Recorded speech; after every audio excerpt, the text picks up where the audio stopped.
ये करीब 350 पेज की सूची है। आज इसको जारी किया जा रहा है।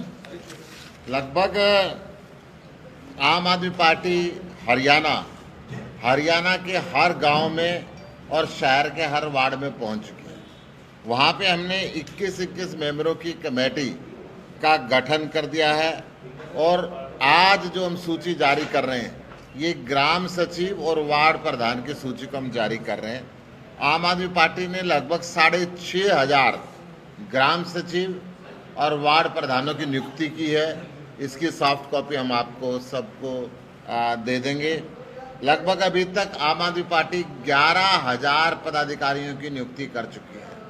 आम आदमी पार्टी का जमीनी स्तर पे संगठन का निर्माण बहुत तेजी के साथ हुआ और हर गांव में और हर वार्ड में पहुंच के जो लोगों ने अभिनंदन किया, जो लोग जुड़े, जो लोग कह रहे थे कि हम तो इंतजार कर रहे थे कि आम आदमी पार्टी के लोग आएं और हम उससे जुड़ना चाहते हैं। 7,500 से ज़्यादा गांवों और वार्ड के अंदर आम आदमी पार्टी के कार्यकर्ता पहुंच चुके हैं। वहाँ पे हम समितियाँ बना चुके हैं। नवनियुक्त पदाधिकारियों को शपथ ग्रहण कराने के लिए हरियाणा के अंदर 29 अक्टूबर को अरविंद केजरीवाल जी आएंगे। अरविंद केजरीवाल जी जब आएंगे तो हमारे सभी ये जो नवनियुक्त 6,500 से ऊपर पदाधिकारी हैं वो सब यहाँ पर पहुँचेंगे और वो शपथ ग्रहण करेंगे और अरविंद केजरीवाल जी उनको शपथ ग्रहण करवाएंगे। आम आदमी पार्टी हरियाणा की 90 की 90 विधानसभाओं पे और 10 की 10 लोकसभा के चुनाव की पुरजोर तैयारी कर रही है। आम आदमी पार्टी पूरे दमखम के साथ 2024 में हरियाणा में चुनाव लड़ेगी और सरकार बनाएगी और एक ईमानदार सरकार बनाएगी जो हरियाणा के अंदर भ्रष्टाचारी व्यवस्था को ख़त्म करेगी, अच्छे स्कूल और कॉलेज बनाएगी, अच्छे हॉस्पिटल, मोहल्ला क्लिनिक और डिस्पेंसरी का निर्माण करेगी, युवकों को बिना खर्ची और पर्ची के रोजगार देगी, महिलाओं के उत्थान के लिए काम करेगी, 24 घंटे बिजली देगी, दिल्ली की तरह मुफ्त देगी, 24 घंटे पानी देगी, दिल्ली की तरह मुफ्त देगी। और दिल्ली और पंजाब में जिस तरीके से हम किसान का ख्याल रख रहे हैं, महिला का ख्याल रख रहे हैं, जवान का ख्याल रख रहे हैं, हर किस्म से चौतरफा विकास की बात कर रहे हैं, वो विकास हरियाणा के अंदर भी होगा।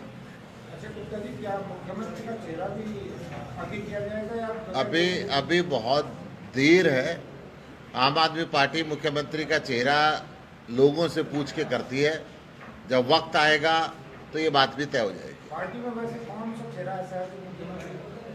पार्टी के अंदर तो किसी गांव से उठ के कोई भी चेहरा बन सकता है। आप भी चेहरा बन सकते हो। जो पार्टी का काम करेगा वो पार्टी का चेहरा बनेगा। अच्छा, आपने कहा कि 10 की 10 पे क्लियर गठबंधन को लेके क्या है? गठबंधन हम कमिटेड है, परंतु ऐसा नहीं है कि गठबंधन की बात सोच के तैयारी बंद कर दें।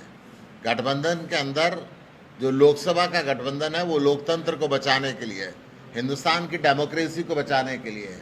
आज जो संस्थाओं के ऊपर हमला हो रहा है, संस्थाओं का गलत इस्तेमाल किया जा रहा है, विपक्षी नेताओं को अंदर करने के लिए किया जा रहा है, पीएमएलए जैसा एक्ट हर व्यापारी के ऊपर लगा दिया गया है, जो उस व्यवस्था को बदलने के लिए देश के हित के अंदर हमारा राष्ट्रीय नेतृत्व गठबंधन के लिए जो भी फैसला करेगा हम उसका ऑनर करेंगे और उसके हिसाब से काम करेंगे।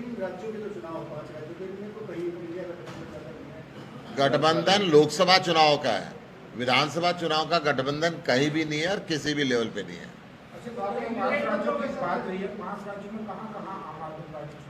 आम आदमी पार्टी हर जगह चुनाव लड़ रही है और पूरी ताकत के साथ लड़ रही है। ये आपको बता देंगे, परंतु ये बता दिया कि वो आ रहे हैं। घोषणा अलग से करेंगे, उसकी घोषणा अलग से करेंगे, वो आपको बता देंगे।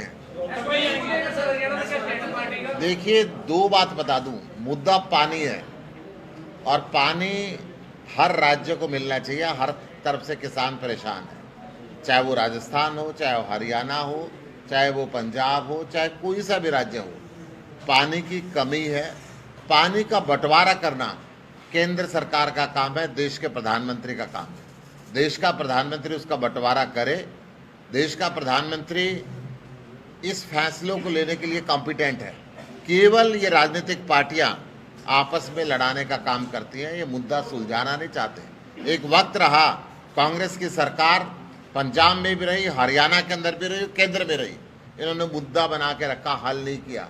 एक वक्त रहा बीजेपी और अकाली दल की सरकार पंजाब के अंदर भी रही, हरियाणा के अंदर भी और केंद्र में भी। आज भी दोनों दो जगह तो है ही और तीसरी जगह की इनकी खत्म हुई है, 2016 के अंदर थे। इन्होंने मुद्दा बना के रखा क्योंकि ये इनके लिए राजनीतिक मुद्दा है, रोटी सेकने का मुद्दा है, वोट लेने का मुद्दा है। आम आदमी पार्टी अधूरी राजनीति नहीं करती। आम आदमी पार्टी के राष्ट्रीय संयोजक अरविंद केजरीवाल जी हिसार के अंदर आए थे, उस समय पंजाब के मुख्यमंत्री भी उनके साथ थे। उन्होंने कहा कि देश के प्रधानमंत्री को पानी का बंटवारा करना है, वो करें। और उनकी बात को अब सुप्रीम कोर्ट ने भी ये कहा कि केंद्र सरकार मूक दर्शक बन के तमाशा नहीं देख सकती, केंद्र सरकार को यह फैसला करना होगा। देश का जब चुनाव पहली बार नरेंद्र मोदी ने लड़ा था तो 2014 के अंदर रेवाड़ी से उन्होंने कहा था कि अंतर्राष्ट्रीय संधि के अनुसार 65% पानी बह के पाकिस्तान में जा रहा है। उस पानी के ऊपर हरियाणा के लोगों का हक है, उस पानी के ऊपर पंजाब के लोगों का हक है, उस पानी के ऊपर राजस्थान के लोगों का हक है। मैं उस पानी को वापस लाऊंगा। 2 ट्रम 9 साल पूरे हो गए, एक बूंद पानी की पाकिस्तान जाते हुए इन्होंने रोकी नहीं। प्रधानमंत्री क्यों नहीं बोलते?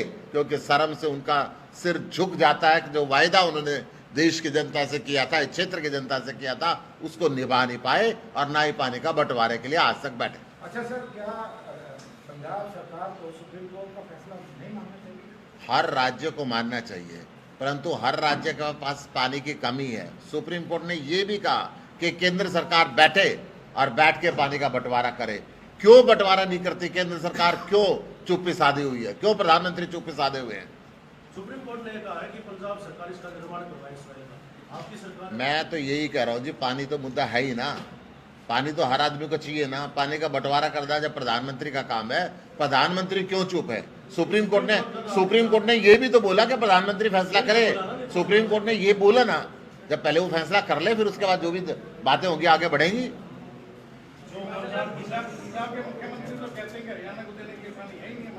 मैं तो वही कह रहा हूँ जी, हरियाणा भी ये बात कहता है, पंजाब भी ये बात कहता है, राजस्थान भी ये बात कहता है कि मेरे पास पानी नहीं है। पानी का बंटवारा करना देश के प्रधानमंत्री का काम है, वो बंटवारा करे। मतलब पानी नहीं चाहिए, नहर ही चाहिए। पानी चाहिए ना जी, मुद्दा तो पानी है। मैं कह रहा हूँ कि सुप्रीम कोर्ट ने एक समय के अंदर दोनों बातें कही है। सुप्रीम कोर्ट ने पानी के बंटवारे की बात कही और ये कही कि केंद्र सरकार इसके ऊपर चुपचाप बैठ के तमाशा नहीं दे सकती। केंद्र सरकार उसका बंटवारा करे, उसके बाद जो भी रास्ता निकलेगा निकलेगा। आपको नहीं लगता कि फुटबॉल की तरह हो गया, इधर से उधर, उधर से इधर, आपके अंदर? मैं वही कह रहा हूँ, 56 साल से फुटबॉल खेली जा रही है, 56 साल से लोगों को मूर्ख बनाया जा रहा है। जब केंद्र में हमारी सरकार आएगी ना, एक दिन के अंदर फैसला होगा। प्रधानमंत्री की वो ताकत होनी चाहिए कि देश के लोगों की इच्छा को पूरा करे। प्रधानमंत्री चुप्पी साधे हुए। क्यों चुप्पी साधे हुए? प्रधानमंत्री क्यों पानी का बंटवारा नहीं करता? प्रधानमंत्री को इस बात का जवाब देना पड़ेगा। जब चुनाव आता ना, सुनिए, भाजपा और कांग्रेस के लोगों के, पंजाब के लोगों की बात सुनो, वो क्या कह रहे हैं? वो दोहरी राजनीति करते हैं। हम पंजाब के अंदर भी वही बात बोलते हैं और हरियाणा के अंदर भी वही बात बोलते हैं कि प्रधानमंत्री करे। आप जाखड़ की बात सुनो, आप बादल की बात सुनो, आप बीजेपी के अध्यक्ष की बात सुनो, पंजाब वालों की क्या कहते हैं वो। धन्यवाद। सब आप ही तो बोलोगे। देखिए, जिम्मेदार सरकारें हैं। दिल्ली के अंदर आज से कई साल पहले सारे उद्योगों के अंदर सीएनजी लगा दी गई, सारी बसेस के अंदर सीएनजी लगा दी गई, ऑटो के अंदर सीएनजी लगा दी गई, पोल्यूशन कम करने के लिए काम किया।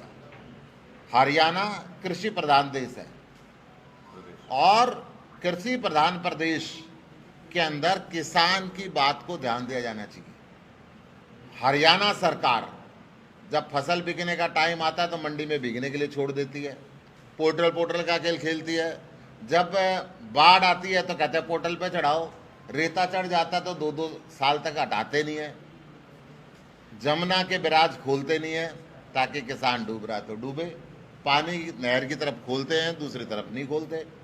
परंतु किसान की प्रबंध कैसे करे, किसान को पराली जलाने के मजबूर इस सरकार ने कर रखा है और सरकार उनके ऊपर जुर्माना लगाती है, सहयोग नहीं देती कि पराली अगर आपको ना जलानी पड़े तो हम आपको ये टेक्निक दे रहे हैं, हम आपके लिए ये इंडस्ट्री ला रहे हैं ताकि पराली आपकी यहाँ पे जाए। तो कब तक किसान को दुखी करके रखेंगे? आप मानते हैं हरियाणा और पंजाब का किसान पराली जलाता है? देखिए, मैं ये मानता हूँ, परंतु ये जलाने के लिए हरियाणा सरकार ने उनको मजबूर किया है। हरियाणा सरकार को कृषि पर आधारित उद्योग लगाने चाहिए और पराली उनके काम आए और उसकी कटाई का अलग से उनको प्रबंध करके उसका सिस्टम बनाना चाहिए। मैं इस पे एक छोटा सा पॉइंट पराली पे ऐड करना चाहता हूँ। पराली पे ही बोल रहा हूँ, छोटा सा पॉइंट ऐड करना चाहता हूँ। आप लोगों ने कहा कि दिल्ली के अंदर पोल्यूशन बहुत ज़्यादा बढ़ रहा है। आज की रिपोर्ट अगर आप देखें तो हरियाणा के अंदर भी पोल्यूशन के लेवल हाईएस्ट है। तो पूरे देश में इसका मतलब कि जो पोल्यूशन है उसकी वजह से अगर किसी को लगे कि पराली जो यहाँ जलती है उसका नुकसान दिल्ली में होता है, पंजाब में जलती है उसका नुकसान दिल्ली में होता है, नहीं, जहाँ जो किसान जलाता है उसके बच्चों को भी उसका नुकसान होता है। हमारा कहना सिर्फ इतना है कि अगर पराली के लिए हरियाणा सरकार दावा करती है कि बहुत बड़ी बड़ी योजनाएं लेके आए, कहा कि बेलर मशीन पे सब्सिडी देते हैं, हम खुली चुनौती दे रहे हैं सरकार को। 80,000 बेलर मशीन कहती है सरकार, सारे कागज पे ले आए किस किस को सब्सिडी दी है। 20,000 मशीनें भी ग्राउंड के ऊपर नहीं है। बेलर मशीन की सब्सिडी में करोड़ों रुपए का घोटाला हुआ है हरियाणा के अंदर। सरकार कहती है 5 लाख एकड़ में घोल देंगे किसानों को ताकि आग नहीं लगानी पड़े। मैं चुनौती देता हूं सरकार को, जब ये कटाई शुरू हुई, जब पराली खेत में थी, तब एक भी किसान के पास अगर उस घोल का पैकेट पहुंचाओ पूरे हरियाणा के अंदर, तो आप मुझे बता दीजिए। हरियाणा सरकार की जो योजनाएं हैं वो कागज के ऊपर हैं, वो जमीन पे लागू नहीं हो रही है, उनमें बड़े पैमाने पे घोटाले हो रहे हैं। इस वजह से मजबूरी में किसान कहीं कहीं पर पराली जलाता है। इस बात का निश्चित तौर पे विरोध होना चाहिए कि किसान इस पूरे मामले में पीड़ित है। किसान को दोषी बना के उस पर लाखों रुपए का फाइन लगाना, उसके खिलाफ FIR करना, ये गलत है। ये सारा फेलियर सरकार का है। सरकार को अपनी नीतियां दुरुस्त करनी चाहिए। लेकिन अगर डिस्ट्रिक्ट की बात करें, उत्तर डिस्ट्रिक्ट में एक भी मामला पराली जलाने का नहीं है और ना ही FIR, और किसान भी कहता है कि इस पराली 4,000 से लेकर 6,000 रुपये बिक रही है, तो वो जलाएगी। कितनी जगहों दिल्ली सरकार दोषी हरियाणा के किसान को मानती नहीं, दिल्ली सरकार ने कभी हरियाणा के किसान को दोषी नहीं कहा। आप शब्दों को बदलने की कोशिश नहीं करें। हमने बार बार आम आदमी पार्टी ने और दिल्ली सरकार ने ये कहा है कि इस पूरे मामले में किसान हमेशा विक्टिम होता है। जब आप उसके पास कोई समाधान नहीं छोड़ेंगे, उसका तो घर नहीं चल रहा, उसको अगली फसल लगानी है, उसको तो कोई ना कोई साधन ढूंढना ही पड़ेगा। अगर आप उसको 2500 रुपये, ये बिजली मंत्री कह रहे थे, बोले 2500 रुपये में पराली खरीदती है हमारी सरकार, तो इनको क्या लगता है किसान पागल है क्या कि 2500 रुपये पराली बिक रही है और वो उसको आग लगा रहे हैं, बेच नहीं देंगे इनको। इसका मतलब ये जो बोल रहे हैं कैमरे पे वो जमीन के ऊपर लागू नहीं हो रहा। अगर पराली के लिए आपने खुद कहा कि यहाँ आसपास के इलाके में पराली नहीं चल रही, 4-4 हज़ार रुपये में किसान बेच रहे हैं, तो अगर ऐसा पूरे हरियाणा में हो जाए तो नहीं चलेगी पराली। बहुत सिंपल सी बात है। इसका मतलब सरकार जो योजनाएं कागज पे दिखा रही है जमीन पे लागू नहीं कर पाती। 29 अक्टूबर के लिए एक बार मैं आप सबको आमंत्रित करता हूं। 29 अक्टूबर को अरविंद केजरीवाल जी हरियाणा के अंदर पहुंच रहे हैं। जगह आपको बता दी जाएगी, प्रॉपर घोषणा के साथ आपको बताएंगे। परंतु 29 अक्टूबर को अरविंद केजरीवाल जी आप पहुंच रहे हैं। अशोक तंवर जी से मैं निवेदन करूंगा, 2 दिन आपकी खबर चलेगी, 1 दिन में क्यों खत्म करना चाहते हो, तो फिर चला लेंगे। देखो, आप कयास लगा आप कयास, हम पूरे हरियाणा को आमंत्रित कर रहे हैं। अरविंद केजरीवाल जी हमारे राष्ट्रीय नेतृत्व में, पूरे हरियाणा की मीडिया इनवाइटेड है। आप कयास लगाने के लिए स्वतंत्र हैं। देखिए, जैसे अभी गुप्ता जी ने कहा, मुख्य आज का जो एजेंडा है वो 6,500 हमारे वार्ड और गांव के सचिवों की नियुक्ति का है। और इसके साथ घोषणा के साथ ही आम आदमी पार्टी का संगठन मैं समझता हूं कि सबसे मजबूत अब ग्रास रूट में तैयार हो गया है, जो भविष्य के अंदर लोगों के दुख सुख में हर तरीके से गांव के स्तर से लेकर के ऊपर तक मजबूत लड़ाई लड़ने के लिए तैयार है। और जैसा कहा कि अरविंद जी शपथ दिलाने के लिए आएंगे, क्योंकि ये एक पार्टी की ट्रेडिशन है, एक उस तरीके से काम करते हैं कि साथी को ऐसे ही बीच में नहीं छोड़ देते, उसको एक अपनी जिम्मेदारी का भी बोध हो, उसको क्या पार्टी किस तरीके से मान सम्मान और ताकत देती है, ये सारी चीज़ें उस दिन और विस्तार से चर्चा करेंगे। पिछले दिनों हमारी लोकसभा की मीटिंगें रही और इन लोकसभा की मीटिंगों में करीबन 10 से 15 हज़ार लोगों के बीच में हम सब लोग गए, तो बहुत जोश है लोगों के अंदर। और हमें यकीन है कि जब चुनाव की घोषणा होगी तो आम आदमी पार्टी लोकसभा विधानसभा चुनाव में सबसे आगे उभर करके आए। अच्छा डॉक्टर साहब, आप लोग मेहनत बहुत कर रहे हो, गाँव लेवल पर जा रहे हो। जहाँ तक दिल्ली की बात है, दिल्ली में आपके जो मंत्री पकड़े गए, कहीं न कहीं दूसरा इफेक्ट कहीं हरियाणा का आ रहा है, नेगेटिव में दिख रहा है। नहीं, नेगेटिव क्यों आएगा? जो अच्छा काम कर रहे थे, एक ने हेल्थ का मॉडल पूरे देश के अंदर सबसे बेहतरीन बनाया, दूसरे ने स्कूल का मॉडल बनाया, और जो दिल्ली मॉडल है उसका आधार ये शिक्षा और स्वास्थ्य है। बाकी तो बिजली फ्री है, सारी चीज़ें वो करी है। और इस बात को सब मानते हैं कि जो तेज़ी के साथ पार्टी बढ़ रही है अरविंद केजरीवाल जी के नेतृत्व में, उसको रोकने की एक साजिश और एक पूरी कोशिश हुई। और मैं समझता हूँ कि लोग सब जानते हैं कि भ्रष्टाचार कहाँ पर ज़्यादा है, आज दिल्ली और देश के अंदर कितना भ्रष्टाचार है, आज हरियाणा के अंदर कितना भ्रष्टाचार, सबको पता है कि किस तरीके से ये लोग अपने जो विरोधी हैं उनको सरकारी एजेंसीज का दुरुपयोग करके दबाने का काम कर रहे हैं और अपने लोगों को किस तरीके से बचाने का काम। ठीक है डॉक्टर साहब, वो ईमानदार है, आप कहते हैं निर्दोष है, लेकिन उनकी जमानत क्यों नहीं होती? जमानत तो कानूनी कार्रवाई है, सरकार बार बार कुछ न कुछ अड़चन डालती है। जब ये तो सुप्रीम कोर्ट ने भी कह दिया अभी कि भाई आपके पास सबूत है तो जल्दी दो, नहीं तो इनको छोड़ो, लेकिन फिर कुछ नया उसमें अड़चन डाल देते हैं। तो कभी सीबीआई, कभी ईडी, कभी कोई कस्टडी मांग लेता है। लेकिन मैं समझता हूँ कि पूरी मजबूती से आम आदमी पार्टी कानूनी लड़ाई भी लड़ेगी और सड़कों के ऊपर भी लड़ाई लड़ेगी। 5 सप्लीमेंट्री चार्जशीट इस पर फाइल की है। 1.25 साल से फर्जी मुकदमा चल रहा है, 1000 से ऊपर जगह रीड कर चुके हैं, आज तक 1 रुपया नहीं मिला। सुप्रीम कोर्ट ने भी ये कहा कि ट्रायल कोर्ट में 2 मिनट आपका केस नहीं चलेगा, ये केस खत्म है, इस केस के अंदर कुछ है नहीं, मनी ट्रेल आप बता नहीं पाए। केवल मैं ईडी, आप जो जमानत की बात की, ईडी के अंदर जो धारा बनाई गई है सारे देश के कानून से विपरीत बनाई गई है। ईडी के अंदर धारा ये बनाई गई है कि जो आरोप लगा दिया ईडी ने, उस आरोप को सिद्ध करने का काम ईडी का नहीं है। जिसको बंद कर दिया, जो जेल के अंदर है, वो जेल में बैठ के ये सिद्ध करे कि आरोप झूठे लगाए। मैं आपको बता दूं कि वो व्यक्ति तो अंदर है, वो व्यक्ति अंदर है, वो कहीं जा नहीं सकता, कोई सबूत ला नहीं सकता, कुछ कर नहीं सकता। ये एकदम गलत कानून बनाया। थोड़े दिन पहले ईडी ने एक कानून और बनाया कि जितने हिंदुस्तान के व्यापारी हैं उनको भी ईडी के कानून के तहत ले लिया गया है। अगर जीएसटी के फार्म भरने में, रिटर्न भरने में छोटी मोटी गलती कर दे, जो हो ही जाती है क्योंकि सीए करता है, व्यापारी खुद नहीं करता, उसके ऊपर ईडी लगेगी, क्योंकि जो व्यापारी बोलेगा उस पर ईडी लगेगी और ये बंद कर देंगे। ये अघोषित इमरजेंसी देश के अंदर चल रही है। चित्रा सरवरत आज लास्ट सवाल है आपसे। एक मिनट, सिर्फ एक बात, 2024 में आप लोग कांग्रेस और बीजेपी को कहाँ? देखिए, हमारा किसी से कंपटीशन नहीं, हम तो व्यवस्था बदलने की लड़ाई लड़ते हैं। हमने व्यवस्था बदलने की लड़ाई दिल्ली के अंदर लड़ी और व्यवस्था बदली। हमने व्यवस्था बदलने की लड़ाई पंजाब के अंदर लड़ी और व्यवस्था को बदल रहे हैं। हरियाणा के अंदर भी हम व्यवस्था बदलने की लड़ाई लड़ रहे हैं और सरकार को लेकर आएंगे और व्यवस्था बदलेंगे।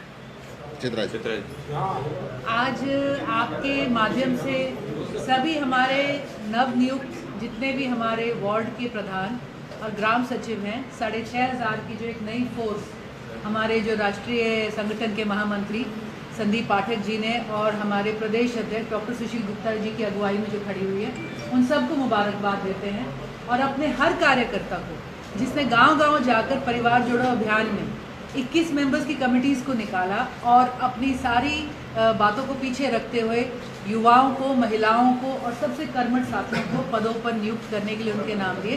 आप सबको भी बहुत बहुत शुभकामनाएं। आगे वाला फेज़ जो है आम आदमी पार्टी का अब कैंपेनिंग का ज़्यादा चलेगा। टीम बिल्डिंग एक्सरसाइज का एक बहुत बड़ा महत्वपूर्ण फेज़ आज हमारा पूरा हो चुका है। तो 29 तारीख को जो हमारी ओथ टेकिंग सेरेमनी होगी उसके बाद ग्राम स्तर पे हम बूथ स्तर पे आगे काम स्टार्ट कर देंगे और जो भी मुद्दे आज हैं जिसमें अरविंद केजरीवाल जी की विजन है और जो मैं समझती हूँ सांझे चैलेंज है जो आज जनता और विपक्ष आज पूरे देश में और हमारे प्रदेश में झेल रहा है, इन बातों पर हमारे कार्यकर्ता जाएंगे, चर्चा करेंगे, लोगों को जागरूक करेंगे और पार्टी के साथ। Any more question? हाँ, विजुअल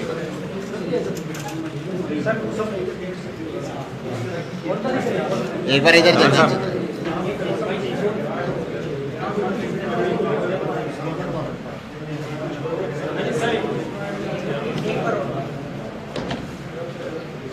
गुप्ता जी वही बुला रहे हैं। नमस्कार साहब एक बार